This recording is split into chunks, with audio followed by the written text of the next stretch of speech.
নমস্কার বন্ধুরা, আজকে বিষয় হচ্ছে গতি।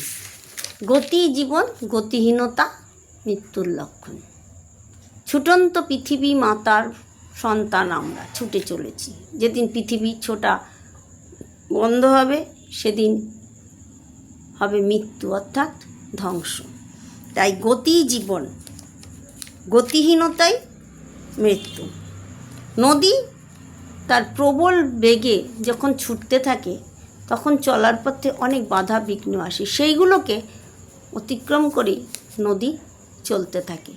আর নদী চলার পথে যদি বাধা সৃষ্টি হয়, নদী যদি তার গতি হারায়, তখন স্রোতহীন নদীর জলে জন্ম নেয় জঞ্জাল, আবর্জনা।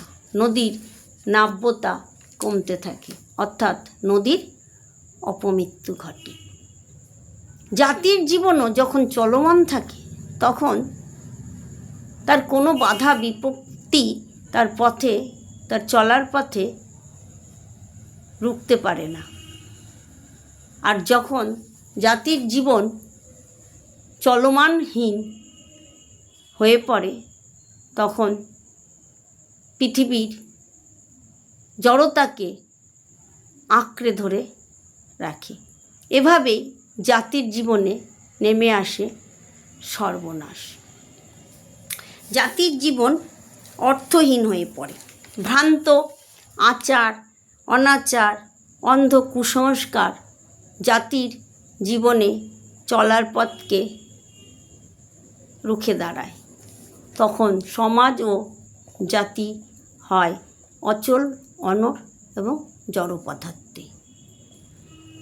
যে জাতি পরিবর্তনকে গ্রহণ করে চলতে পারে না, পুরনো জীর্ণ প্রথাকে আঁকড়ে ধরে রাখে, সেই জাতির অবস্থা নদীর মতনই হয়।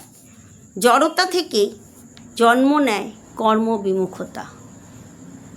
যেমন বদ্ধ জলাশয়ে যেমন রোগ জীবাণু সৃষ্টি হয়, মানুষের প্রাণহানির কারণ হয়ে ওঠে, তেমনি জড়তাগ্রস্ত জাতির জীবনেও সর্বনাশ নেমে আসে। অনুরূপভাবে মানব জীবনেরও যখন মানুষ গতি হারায়, অর্থাৎ বার্ধক্যে উপনীত হয়, তখন তার শরীরেও বাসা বাঁধে রোগ জীবাণু।